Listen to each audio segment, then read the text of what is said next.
오늘 주신 말씀은 요한복음 6장 7절로 15절 말씀입니다. 요한복음 6장 7절로 15절 말씀 받들어 읽겠습니다. 빌립이 대답하되 각 사람으로 조금씩 받게 할지라도 200데나리온의 떡이 부족하리이다. 제자 중 하나 곧 시몬 베드로의 형제 안드레가 예수께 여짜오되 여기 한 아이가 있어 보리떡 5개와 물고기 2마리를 가지고 있나이다. 그러나 그것이 이 많은 사람에게 얼마나 되겠사옵나이까. 예수께서 이르시되 이 사람들로 앉게 하라 하시니 그곳에 잔디가 많은지라 사람들이 앉으니 수가 5,000명쯤 되더라. 예수께서 떡을 가져 축사하신 후에 앉아있는 자들에게 나눠주시고 물고기도 그렇게 그들의 원대로 주시니라. 그들이 배부른 후에 예수께서 제자들에게 이르시되 남은 조각을 거두고 버리는 것이 없게 하라 하시므로 이에 거두니 보리떡 5개로 먹고 남은 조각이 12바구니에 찼더라.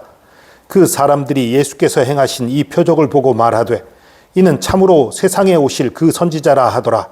그러므로 예수께서 그들이 와서 자기를 억지로 붙들어 임금 삼으려는 줄 아시고 다시 혼자 산으로 떠나가시니라. 아멘. 예수님이 빌립에게 불가능한 임무를 물으셨어요. 여기 이 사람들에게 우리가 어디서 떡을 사서 나눠줄 수 있겠냐? 불가능한 거예요. 5,000명이나 있어요. 남자 어른만. 이 당시에 숫자를 세는 개념은 군대에 나갈 만한 사람, 그 사람만 수를 세는 거예요. 그러니까 20세 아래 미성년자들 안 셉니다. 여자들 안 셉니다. 남자만 세는 거예요. 그게 5,000명이에요. 근데요, 이 밖에 돌아다니면서 말씀 들을 만한 사람은 그래도 주로 남자 어른 아니겠어요? 예, 일반적으로는 그렇습니다. 그러나 오늘 이 상황은 어떤 상황이냐면요. 예수님 앞에 왜 이렇게 많은 사람이 왔냐 하면 6월절이 가까웠기 때문이었어요.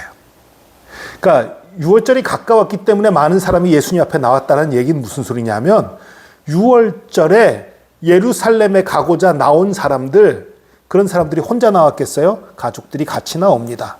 아내와 자식들도 같이 데리고 나오는 거예요. 그렇게 나온 사람이 지나가다가 예수님 소문을 듣고 예수님께 몰려온 그런 상황입니다. 그러니까 당연히 온전한 가족들이 있는 사람들이 대부분이었어요. 그 얘기는 결국 여기에 있는 실제 인원은 적게 잡아도 12,000명 정도, 한 15,000명 정도가 되지 않았을까 싶어요. 그리고 많게 잡으면 어쩌면 2만 명 가까이 됐을지도 모르겠어요.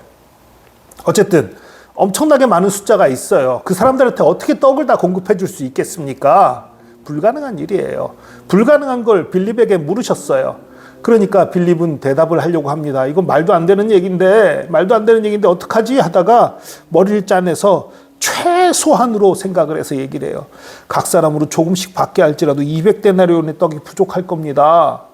근데 200데나리온의 떡을 살 때는 있고요. 200데나리온도 없지만 200데나리온의 떡을 살 수 있는 곳이 없어요. 요즘처럼 대기업이 빵 만들어내는 시대도 아니고 이건 불가능한 얘기예요. 그런데 이 불가능한 미션을 듣고 빌립은 상식에서 생각합니다. 그러면서 최소한으로 어떻게 할 것인가 생각을 해요. 그런데 안드레는 예수님께 뭔가 방법이 있지 않을까 하는 희망이 그래도 조금 있었나 봐요. 그래서 말도 안 되는 적은 양의 빵과 그 물고기를 예수님 앞에 내어놓습니다. 여기 한 아이가 보리떡 5개와 물고기 2마리를 가져왔어요, 예수님. 근데 이거 갖고 어떻게 할까요? 이거 정말 아무것도 아닌데 너무너무 적지요. 너무너무 보잘것없는 것을 예수님 앞에 내밀었어요. 그 순간 예수님이 역사하십니다. 사람들을 다 무리지어 앉게 해라. 나눠줘라. 나눠주고 나서 남은 것을 버리지 않고 바구니에 거두었더니 12바구니에 가득 찼어요. 놀라운 기적이었지요. 이 말씀은 여러 가지 메시지를 우리에게 줍니다. 그 중에 하나, 예수님은 우리에게 생명의 양식을 주는 분이다. 생명의 양식뿐만 아니라 육의 양식까지도 우리에게 채워주실 수 있는 분이다. 우리의 모든 필요를 공급하고 채우시는 분이다. 이런 것들을 알려주는, 그리고 또 이런 것들을 다 채워줄 수 있는 하나님의 아들 그리스도시다. 이런 것들을 드러내는 말씀임과 동시에 우리가 어떻게 주님 앞에 나가야 하는가를 또 보여줍니다. 예수님이 우리에게 불가능한 미션을 주실 때는 기억하십시오. 불가능한 미션은 축복입니다. 불가능한 미션은 상입니다. 하나님이 우리에게 불가능한 임무를 주실 때는 그것을 스스로 하시려고 작정하신 거예요. 그 일에 있어 역사하시려고 작정하신 거예요. 그러니까 복입니다.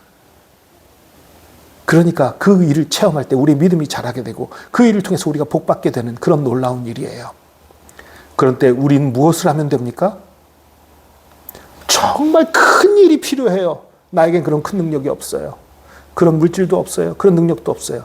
그러나 나에게 있는 작은 물질, 작은 재능, 작은 능력을 하나님께 드리는 것입니다.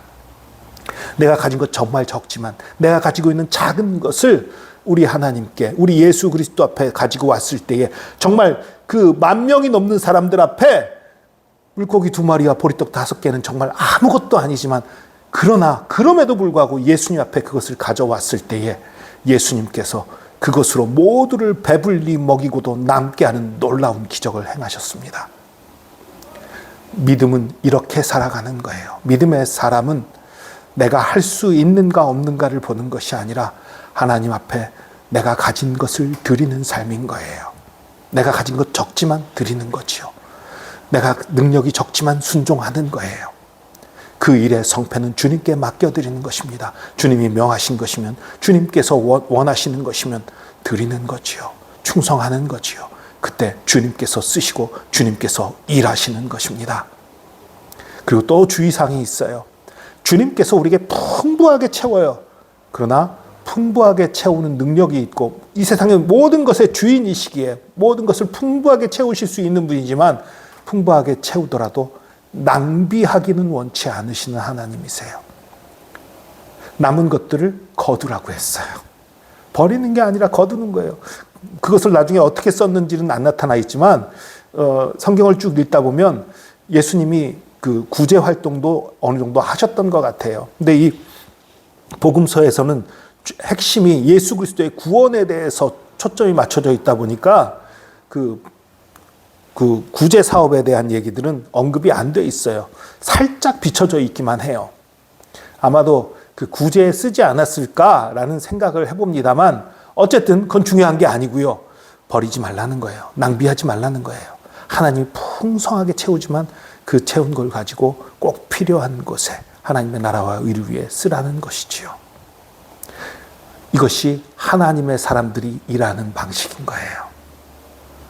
크고 어려운 일 내 힘으로 못해 하고 포기하는 것이 아니라 내 힘으로 안 되지만 우리 하나님이 우리 예수 그리스도께서 성령께서 함께 하시고 역사하실 것을 믿고 나의 작은 것을 드리는 삶, 작은 것으로 충성하는 삶, 그런 삶을 사는 저와 여러분 되기를 축복합니다. 기도하겠습니다. 주님, 우린 정말 보잘것없습니다. 우리의 지혜도 미련하고 우리의 힘도 작고 우리의 재능도 별것 없고 우리의 물질도 적습니다. 주님의 일을 하기에 너무나 부족하고 너무나 못 미치는 힘을 가졌음을 고백합니다. 그러나 정말 작은 지혜와 작은 힘, 작은 물질이지만 주님 앞에 드리기 원합니다. 주님의 나라와 의를 위해 쓰임받기 원합니다. 주님, 이것을 받으사 주의 영광을 위해 주의 나라와 의를 위해 사용하여 주시옵소서. 보잘것없는 저를, 보잘것없는 우리들을 주님의 나라와 의를 위해 사용하여 주시고 저희들을 통해 영광받아 주시옵소서. 우리와 함께 하신 주님 감사합니다. 우리를 들어 쓰시는 주님 감사합니다. 우리에게 지혜를 더하시며 능력을 더하시며 힘을 더하시며 우리를 통해 크신 일을 이루시는 주님 감사합니다. 감사드리며 예수 그리스도의 이름으로 기도합니다. 아멘.